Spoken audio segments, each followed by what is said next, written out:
Good morning friends, Shri કન્યા primary વિદ્યાલય ધોરણ 6 વિષય ગણિત. હવે એમાં જોઈએ આપણે પાઠ નંબર 7 અપૂર્ણાંક સંખ્યાઓ. અપૂર્ણાંક સંખ્યાઓની અંદર આપણે જોઈએ સ્વાધ્યાય 7.6 જે આપણે આગલા લેક્ચરમાં અભ્યાસ કરી ગયેલા છીએ. જ્યાંથી બાકી રહેલા દાખલા છે તે આપણે જોવાના છે. તો ચાલો આપણે બાકી રહેલા દાખલા બાજુ નજર કરીએ. આપણે દાખલા નંબર પહોંચેલા હતા 5. દાખલા નંબર 5 પહોંચેલા હતા. તો હવે દાખલા નંબર 5માં આપણે થોડો અભ્યાસ કરીશું. એમાં દાખલા નંબર 5માં શું કે નીચે આપેલા સરવાળા અને બાદબાકીનું બોક્સ ભરવાનું છે. આડી લાઈનમાં આપણને શું કહે છે, એનો સરવાળો કરવાનો કહે છે. શું કરવાનું કહે છે? આડી લાઈનમાં આપણે એનો સરવાળો કરવાનો છે. ઊભી લાઈનમાં આપણે એની શું કરવાની છે? બાદબાકી કરવાની છે. તો હવે આપણે જોઈએ આના બંનેના છેદ સરખા છે. જો અહીંયા 3 અને અહીંયા 3, એના બેના છેદ સરખા છે. તો ઉપર અંશનો આપણે શું કરશું? સરવાળો. તો 4 ને 2 કેટલા થાય? 6. કેટલા થાય? 6. તો 6/3 છે મારે લખી શકાય, બરાબર. તો 6/3 મારે છેદ ઉડે, બરાબર ઉડે ને. 3 દુ 6. તો મારે લખવા હોય તો કેટલા લખી શકાય? 2 લખી શકાય. એ જ રીતે આ બંનેનો જોઈએ. બંનેના છેદ તો સરખા જ છે, 3 ના 3. 2 ને 1 કેટલા થાય? 3 થાય, બરાબર. તો 3 ને 3 બંનેના છેદ ઉડી જાય તો વધે કેટલા? 1. હવે એ જ રીતે આપણે જોઈએ એનો ઊભી લાઈનમાં એની શું કરવાની છે? બાદબાકી કરવાની છે. શું કરવાનું છે? બાદબાકી. તો હવે આપણે બાદબાકી કરીએ. હવે જવાબમાં આપણે ઊભી લાઈનની બાદબાકી કરવાની છે, એટલે હવે આપણે એની બાદબાકી કરશું. તો બાદબાકી જોઈએ. બંનેના છેદ છે કેવા છે? સરખા જ છે. પણ 2 માંથી 1 જાય એટલે વધે કેટલા? 1. એટલે જવાબ કેટલો આવે? 1/3 આવે. હવે એ જ રીતે જોઈએ તમે, છેદ તો સરખા જ છે આ લાઈનના. પણ હવે જોઈએ ઉપર અંશ. 4 માંથી 2 જાય તો કેટલા વધે? 2. એટલે કેટલા આવે? 2/3 આવે. હવે જવાબમાં ઊભી લાઈનની બાદબાકી, બરાબર. ઊભી લાઈનની બાદબાકી કરીએ. 2 માંથી 1 જાય એટલે કેટલા વધે? 2 માંથી આપણે જોઈએ 2 માંથી 1 જાય એટલે વધે કેટલા? 1. આ ઊભી લાઈનની બાદબાકી કરી એટલા માટે. અને જવાબમાં આડી લાઈનનો આપણે શું કરશું? જવાબમાં આપણે શું કરશું? આડી લાઈનનો સરવાળો કરીશું. તો આડી લાઈનનો સરવાળો કરવા માટે કઈ રીતે કરી શકાય? તો કે જોઈએ 1/3 અને 2/3. જો આ સંખ્યા છે ને આડી લાઈનનો સરવાળો કરવાનો છે એટલે 1/3 પ્લસ 2/3.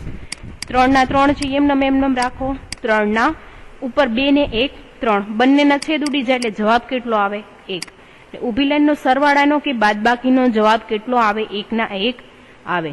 હવે એ જ રીતે આપણે બાજુનું બોક્સ જોવાનું છે. તો બાજુના બોક્સમાં આપણને શું કહે છે એ જોઈએ. બાજુના બોક્સમાં તો બાજુના બોક્સમાં જોઈએ તો એના છેદ છે કેવા છે? સરખા છે નહીં. તો એના છેદ સરખા કરવા માટે આપણે એનો દાખલો વ્યવસ્થિત કરવો પડશે. તો ચાલો એના આપણે દાખલા બાજુ જોઈએ. એનું કોષ્ટક છે, કોષ્ટક જોતા જઈએ અને દાખલો જોઈએ. સ્વાધ્યાય 7.6 તેની અંદર આપણે દાખલા નંબર પહોંચેલા છીએ દાખલા નંબર 5. દાખલા નંબર 5 છે એમાં આપણે કોષ્ટક જોવાનું છે, બરાબર. કોષ્ટક છે એ જોઈએ પેલા બીનું. એ તો આપણે કોષ્ટક કમ્પ્લીટ કર્યું. બીનું કોષ્ટક જોઈએ. આડી લાઈન, બરાબર. આડી લાઈનનો સરવાળો કરશું. કઈ લેશું? પેલા આડી લાઈન. આડી લાઈનનો સરવાળો કરશું. એટલે આડી લાઈનનો સરવાળો કરીએ એટલે જોઈએ તો પેલી સંખ્યા શું આપી છે? 1/3 પ્લસ 1/3. બંનેના છેદ કેવા છે? અલગ અલગ છે. બંનેનો લસા લઈએ એટલે લસા કેટલો થાય? 6. કેટલો થાય? લસા 6 થાય. તો લસા 6 લઈ આવો હોય તો 2 ને કેટલા હારે કરવા પડે? 3. તો 1 ને પણ કેટલા હારે કરવા પડે? 3. એ જ રીતે હવે જોઈએ તો અહીંયા કેટલા કરવા પડે? 1 ને 3 ને કેટલા હારે ગુણવા પડે? 2 હારે. તો ઉપર 1 ને પણ કેટલા હારે ગુણવા પડે? 2 હારે. તો હવે જોઈએ કે આપણે 3 એકા 3, 3 દુ 6. હવે અહીંયા જોઈએ 2 એકા 2, 3 દુ 6. બંનેના છેદ કેવા છે? સરખા. 3 ને 2 5. તો અહીંયા આપણને જવાબ કયો આવે? આડી લાઈનમાં પહેલાનો જવાબ કયો આવે? 5/6. કયો જવાબ આવશે? 5/6. અહીંયા જે આપણને જવાબ મળ્યો એ કયો મળ્યો? 5/6 આપણને જવાબ ક્લિયર થયો. હવે એ જ રીતે આપણે નીચેનું જોશું. હવે એ જ રીતે આપણે નીચેનો જોઈએ કે કયો આપણને જવાબ છે એ ક્લિયર થાય છે. તો બીજી રકમ છે એ તમને શું આપી છે આડી લાઈનમાં? તો 1/3 પ્લસ 1/4. બંનેનો છેદ કેવો છે? અલગ અલગ છે. એટલે એનો લસા કેટલો થાય? તો તો કે લસા છે એ કેટલો થશે 4 તેરી 12. કેટલો લસા આવશે 12. તો 3 ને કેટલા હારે ગુણું તો 12 થાય 4 હારે. તો ઉપર પણ મારે 1 ને કેટલા હારે ગુણવા પડે 4 હારે. હવે એ જ રીતે આ સ્ટેપ છે 4 ને કેટલા હારે ગુણું તો 12 થાય 3 હારે. તો 1 ને પણ કેટલા હારે ગુણવા પડે 3 હારે. 4 એકા 4, 4 તેરી 12. 3 એકા 3, 4 તેરી 12. હવે 12 ના 12 એમ રહ્યા. 4 ને 3 કેટલા થયા તો 4 ને 3 કેટલા થશે 7. એટલે 7 ના છેદમાં 12 છે આપણો જવાબ ક્લિયર થાય. હવે એ જ રીતે એમ કે છે આપણે એ રીતે આડી લાઈન લીધી. હવે એવી જ રીતે ઊભી લાઈનની શું કે છે બાદબાકી કરવાનું કે છે. શું કે છે બાદબાકી. તો હવે જોઈએ બાદબાકી કઈ રીતે કરીએ. તો હવે આપણે બાદબાકી જોઈએ. ઊભી લાઈનની બાદબાકી છે એટલે ઊભી લાઈનની બાદબાકીની રકમ શું છે 1/3 પ્લસ કેટલા કે છે 1/3 માઇનસ 1/3 બરાબર. હવે જોઈએ આના બંનેનો લસા કાઢીએ. એટલે લસા કેટલો સીધો ડાયરેક્ટ જ આપણે લખી નાખશું. લસા કેટલો થશે 3 દુ 6. કેટલો થશે લસા 6. તો લસા 6 છે એટલે હવે આ બે ને હું કેટલા હારે ગુણું તો 6 થાય. તો કે 3 હારે. તો ઉપરના સ્ટેપને પણ મારે કેટલા હારે ગુણવું પડશે 3 હારે. એ જ રીતે આ બાજુ જોઈએ. આ બાજુ અહીં છેદમાં 3 છે. 3 ને કેટલા હારે ગુણું તો 6 થાય 2 હારે. તો ઉપર 1 ને પણ કેટલા હારે ગુણવું પડે 2 હારે. હવે જોઈએ 3 એકા 3 ને 2 તેરી 6 માઇનસ 2 એકા 2 અને 3 દુ 6. હવે આ બંનેનો આપણે જોઈએ તો છેદ કેવો છે સરખો છે. હવે 3 માંથી 2 જાય તો વધે કેટલા 1. એટલે આનો જવાબ મારે લખવો હોય તો 1 ના છેદમાં 6 હું લખી શકું. હવે એ જ રીતે આપણે જોઈએ બીજી બાજુની બીજી લાઈન છે એની આપણે બાદબાકી કરીએ. ઊભી લાઈનની બાદબાકી. તો બીજી ઊભી લાઈનની બાદબાકી જોઈએ. બીજી ઊભી લાઈનની બાદબાકીની રકમ શું છે 1/3 માઇનસ 1/4. તો બંનેનો લસા લઈએ. 4 તેરી કેટલા થાય તો કે 12. કેટલો લસા આવશે 12. 12 લસા આવ્યો. તો એ જ કન્ડિશન આગળ કઈ રીતે એ જ રીતે આપણે પાછું કરીએ. 3 ને કેટલા હારે ગુણીએ તો 12 થાય 4 હારે. તો 1 ને પણ કેટલા હારે કરવા પડે 4 હારે. 4 ને કેટલા હારે ગુણું તો 12 થાય તો કે 3 હારે. તો 1 ને પણ મારે 3 હારે ગુણવા પડે. 4 એકા 4, 4 તેરી 12 માઇનસ 3 એકા 3, 4 તેરી 12. એટલે અહીં જોઈએ 12 ના 12, 4 માંથી 3 જાય તો વધે કેટલા 1. એટલે 1 ના છેદમાં 12 આવે. હવે જોઈએ આપણે ઊભી લાઈનનો છેલ્લો જે જવાબ આવ્યો એ ઊભી લાઈનનો આપણે સરવાળો કરીએ. તો જવાબ શું આવ્યો આપણે જવાબના ઊભી લાઈનનો સરવાળો કરીએ. એટલે 5 ના છેદમાં 6 આપણને પહેલાનો જવાબ આવ્યો હતો. બીજાનો જવાબ હતો 7 ના છેદમાં 12. તો 12 નો 7 નો બંનેનો આપણે લસા લઈએ ને એટલે લસા કેટલો થાય 12 જ થાય. કેટલો થાય લસા છે એ આપણને કેટલો આવે 12 આવે. તો પહેલા સ્ટેપમાં 12 લઈ આવવા છે તો કેટલા હારે ગુણીશ 2 હારે. બાકીના સ્ટેપમાં તો 12 છે જ આપણી પાસે ઓલરેડી. 5 દુ 10, 6 દુ 12 પ્લસ 7 ના છેદમાં 12. હવે જોઈએ 12 ના 12 એમનેમ રહેવા દો. 10 ને 7 કેટલા થશે 17. 10 ને 7 કેટલા થાય 17. 17 થયા. હવે આને મારે જોવું હોય સોરી પ્લસ નથી માઇનસ છે. ઊભી લાઈનનો આપણે પહેલા તો શું કરશું બાદબાકી કરવાની થશે સોરી. એટલે આ બધામાં અહીંયા આપણે થોડું ફોલ્ટ રહેશે. જોઈએ માઇનસ કરીએ એટલે 10 માંથી 7 જાય તો વધે કેટલા 3. 3 વધે હજવાના છેદ ઉડે 4 તેરી 12 બરાબર. એટલે આવે જવાબ કેટલો 1/4 જવાબ આવે. હવે આ કઈ ઊભી લાઈનની આપણે શું કરી હતી બાદબાકી કરી હતી. છેલ્લી ત્રીજાનો જે જવાબ આવ્યો ને એની આપણે ઊભી લાઈનની બાદબાકી કરી હતી. હવે આપણે શું કરશું જવાબ આવ્યો ને એને આપણે આડી લાઈનનો સરવાળો કરશું.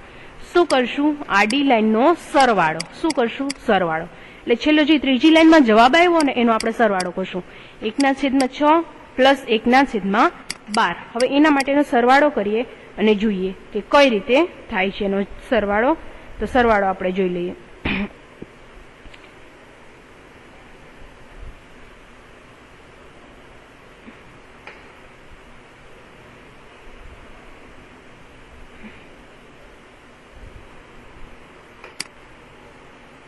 જોઈએ આમાં આપણે આગળ દાખલો કરેલો હતો. આપણે આગળ દાખલો કર્યો એ શું કર્યું આપણે એનું ઊભી લાઈનમાં કર્યો. હવે એ જ રીતે આપણે એનો આડી લાઈનમાં કરશું દાખલો. એટલે આડી લાઈનમાં દાખલો જોઈએ તો આડી લાઈનમાં આ બંનેના લસા લઈએ. શું કરીએ લસા. તો કેટલા થાય તો કે લસા એનો કેટલો આવે 12 જ આવે. કેટલો આવે લસા બંનેનો 12 જ આવે. લસા 12 આવશે. હવે આ દાખલો કઈ રીતે કરશું તો કે દાખલો જોઈએ. પહેલા સ્ટેપની અંદર મારે 12 લઈ આવવા છે એટલે 2 હારે ગુણીશ, તો ઉપર પણ 2 હારે ગુણીશ. આ સ્ટેપમાં તો ઓલરેડી 12 છે જ મારી પાસે, એટલે 2 એકા 2, 6 દુ 12 પ્લસ 1/12, 12 ના 12 એમને રહેવા દો, 2 ને 1 3. હવે જોઈએ છેદ ઉડે, 4 તેરી 12, એટલે જવાબ શું આવે? 1/4 જવાબ આવે. બરાબર. હવે એ જ રીતે આપણે આગળ કોષ્ટકમાં છે યોગ્ય રીતે જવાબ લખીએ. જે આપણે જવાબ આવ્યા હતા એ જવાબ છે એ આપણે કોષ્ટકમાં લખીએ. એટલે અહીંયા આપણને જવાબ કોષ્ટકમાં શું આવ્યો? તો 5/6. અહીંયા જવાબ આવ્યો તો 7/12. કેટલા આવ્યા હતા? 7/12. હવે બંનેનો આડો આપણે શું કર્યું હતું? આડી બાદબાકી કરી. બાદબાકી કરી એટલે જવાબ કેટલો આવ્યો? 1/4. હવે એ જ રીતે આનો ઊભામાં કર્યો હતો એટલે કેટલા આવ્યા? 1/6. અહીંયા જવાબ આવ્યો તો 1/12. અને આ બંનેનો પાછો આડી લાઈનમાં આપણે આ બંનેનો ઊભી લાઈન આડી લાઈનમાં સરવાળો કર્યો તો આપણને બંનેનો જવાબ છે કેવો આવે છે? સરખો જ આવે છે. હવે એ જ રીતે આપણે જોઈએ દાખલા નંબર 6. કયો જોઈએ? દાખલા નંબર 6. દાખલા નંબર 6 જોઈએ તો દાખલા નંબર 6 માં આપણને શું કહે છે? વાયરના આપણને જોઈએ એમ કે છે કે દાખલા નંબર 6 ની અંદર આપણને એવું કહે છે કે એક વાયર છે એના 7 અષ્ટમાંશ મીટર લાંબા ટુકડાના 2 ભાગ કરવામાં આવે છે. એક ટુકડો છે 1/4 મીટર લાંબો છે તો બીજો ટુકડાની લંબાઈ કેટલા મીટરમાં હશે? આપણને મીટરમાં દર્શાવવાનું કહે છે. એટલે ચાલો તો આપણે દાખલો કરીને જોઈએ કે કેટલા મીટર હશે. બીજા દાખલાની એટલે આને મારે લખવું હોય તો દાખલા નંબર કેટલા આપી શકું?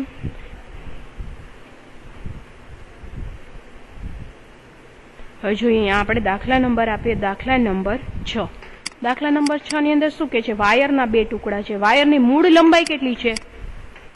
મૂળ લંબાઈ 7/8 મીટર છે. કેટલી છે? 7/8 મીટર એની મૂળ લંબાઈ છે. હવે આ વાયરના 2 ભાગમાં ટુકડા કરવામાં આવે છે એટલે આપણે એનું શું કરશું? માઇનસ. એટલે કેટલા? 7/8 માઇનસ આપણને કેટલા કરવાના કહે છે? 1/4. તો આ બંનેનો લસા લઈએ તો લસા કેટલો આવે? 8 જ આવે. કેટલો આવે? લસા છે કેટલો આવે? 8 આવે. તો પહેલા સ્ટેપ તો આખું ઓકે જ છે આપણી પાસે. બીજા સ્ટેપમાં મારે 8 લઈ આવવા છે તો 4 ને કેટલા હારે ગુણું? તો 8 થાય 2 હારે. બરાબર. એટલે 7/8 માઇનસ 2 એકા 2, 4 દુ 8. હવે જોઈએ 8/8. 7 માંથી 2 જાય તો કેટલા વધે? તો કે 7 માંથી 2 જાય તો 5 વધે. એટલે 5 અષ્ટમાંશ મીટરનો બીજો ટુકડો હશે એવું હું જવાબ કહી શકું. એ જ રીતે આપણે જોવાનો છે હવે દાખલા નંબર 7. દાખલા નંબર આપણે 6 જોયો, એ જ રીતે આપણે જોશું એમાં દાખલા નંબર 7. દાખલા નંબર 7 માં શું કે છે? તો કે દાખલા નંબર 7 માં જોઈએ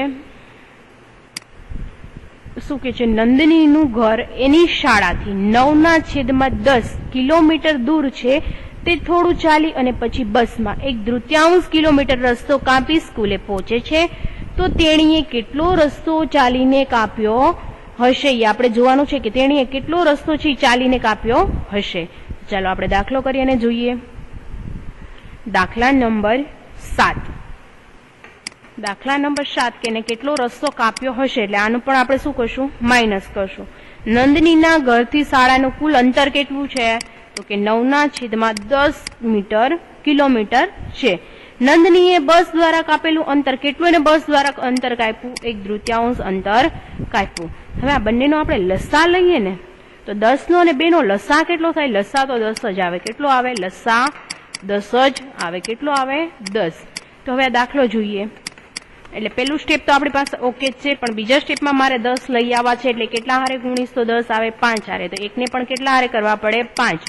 9/10 માઇનસ 5 એકા 5, 5 દુ 10. હવે જોઈએ 9 માંથી 5 જાય તો વધે કેટલા? 4. કેટલા વધશે? 4. હજુ મારે છેદ ઉડાડવા હોય તો છેદ ઉડે. 2 દુ 4, 5 દુ 10. એટલે આનો મારે જવાબ લખવો હોય કે 2/5 કેટલું? 2/5 કિલોમીટર. શું આવે? કિલોમીટર. 2/5 કિલોમીટર રસ્તો છે એને ચાલીને કાપ્યો હશે એવું હું કહી શકું કે આટલો રસ્તો છે એ નંદનીએ ચાલીને કાપ્યો હશે. હવે ત્યાર પછીનો આપણે દાખલા નંબર જોશું. ત્યાર પછીનો દાખલા નંબર 8. આશા અને સેમ્યુઅલ પાસે પુસ્તકો ભેગા કરાયા છે, બરાબર. બંને પાસે પુસ્તકો છે, એ શું કર્યું? ભેગા કરાયા. સરખા માપના બુક સેલ્ફ છે. આશાના બુકના સેલ્ફ 5/6 ભાગના પુસ્તકો ભરાયેલા છે, જ્યારે સેમ્યુઅલના બુક સેલ્ફનો 2/5 ભાગ છે, પુસ્તકોથી ભરાયેલો છે. કોનો બુક સેલ્ફ વધારે ભરાયેલો છે અને કેટલો વધારે? અપૂર્ણાંકમાં દર્શાવવાનો છે. તો ચાલો આપણે જોઈએ કે કેટલો ભરાયેલો છે. તો આપણે દાખલો કરીને દાખલા દ્વારા સમજ મેળવીએ. દાખલા નંબર 8. દાખલા નંબર 8 ની અંદર શું કહે છે? આશાનો બુક સેલ્ફ પુસ્તક વડે ભરાયેલો ભાગ કેટલો કીધો? 5/6. જ્યારે સેમ્યુઅલના બુક સેલ્ફનો પુસ્તક વડે ભરાયેલો ભાગ કેટલો છે? 2/5 છે. કેટલો છે? 2/5 છે. તો આ બંનેનું શું કરશું? આપણે લેવો પડશે લસા. શું લેવો પડશે? લસા. તો લસા લઈએ 6 નો અને 5 નો, એટલે 6 ને 5 કેટલા થશે? લસા સીધો ડાયરેક્ટ લઈ લઈએ છીએ. 6×5 = 30, એટલે આનો લસા કેટલો આવે? 30. તો મારે 30 લઈ આવવા છે, તો 6 ને કેટલા હારે ગુણું તો 30 થાય? 5 હારે. ઉપર 5 ને પણ 5 હારે ગુણવા પડે. એ જ કન્ડિશનમાં અહીંયા 30 લઈ આવવા છે, 6 હારે ગુણીશ, તો 2 ને પણ 6 હારે ગુણવા પડશે. જોઈએ 25 25, 6×5 = 30 માઇનસ જોઈએ 6 દુ 12, 5 તેરી 6×5 = 30, બરાબર. હવે 30 છે એ તો કોમન જ છે. હવે 25 માંથી 12 જાય એટલે કેટલા વધે? તો કે 13 વધે. કેટલા વધે? 25 માંથી 12 જાય એટલે 13 વધે. તો 13/30 ભાગના પુસ્તકો છે એ વધુ છે. ભાગના પુસ્તક છે એ વધુ છે, એવું કહી શકાય કે આટલા ભાગના પુસ્તકો છે એની પાસે વધારે છે. હવે એ જ રીતે આપણે દાખલા નંબર 9 જોઈએ. કયો? દાખલા નંબર 9. જયદેવ છે 2.195 મીટરમાં શાળાના મેદાનમાં ચાલીને પસાર કરે છે. રાહુલ છે તે જ મેદાનમાં 7/4 મીટર ચાલીને પસાર કરે છે. કોણ ઓછા સમયમાં શાળાનું મેદાન ચાલીને પસાર કરે છે અને કેટલા ભાગથી? તો આપણે જોઈએ દાખલો કે કોણ કેટલા ભાગથી વધારે પસાર કરે છે. દાખલા નંબર 9. દાખલા નંબર 9 ની અંદરની આપણે રકમ જોઈએ. જયદેવ શાળાના મેદાન ચાલીને પસાર કરતા કેટલો એને સમય લાગે છે? 2.1 એટલે આને પેલા મિશ્ર સંખ્યા છે, સરળ સ્વરૂપે ફેરવું. 5 દુ 10 ને 11/5 કેટલો લાગશે? 5 મિનિટ. આટલા સમયમાં છે ગ્રાઉન્ડમાં ચક્કર મારી લે છે. જ્યારે રાહુલ છે, આ પેલા આપણે કોનું લખ્યું? જયદેવ. હવે જોઈએ રાહુલ. રાહુલ છે એ કેટલા સમયમાં કરે છે? તો કે 7/4 મિનિટમાં અંતર કાપે છે. તો હવે આપણે શું કરશું? બંનેનું શું કરવાનું રહેશે? બાદબાકી. બાદબાકી એટલે કેની કરશું? 11/5 માઇનસ 7/4 ની બાદબાકી કરવાની રહેશે. તો હવે જોઈએ આપણે બાદબાકી કરી 11/5. હવે બંનેના છેદ કેવા છે? અલગ અલગ છે. કેવા છે? છેદ અલગ અલગ છે. તો છેદ આપણે સરખા કરવા હશે તો શું કરવું પડશે? લસા લેવો પડશે. તો લસા લઈએ એટલે 5 ચોક કેટલા થાય? 20. 5 ચોક 20 થાય, પણ અહીંયા મારે 5 ને કેટલા હારે ગુણીશ તો 20 થશે? 4 હારે. તો 5 ચોક 20. 11 ને પણ મારે કેટલા હારે ગુણવા પડશે? 4 હારે. જ્યારે આ બાજુ જોઈએ 4 છે, 4 ને કેટલા હારે ગુણું તો મારે 20 થાય? તો કે 5 હારે. બરાબર. 4 ને પણ હું 5 હારે ગુણીશ તો મારે 20 થશે.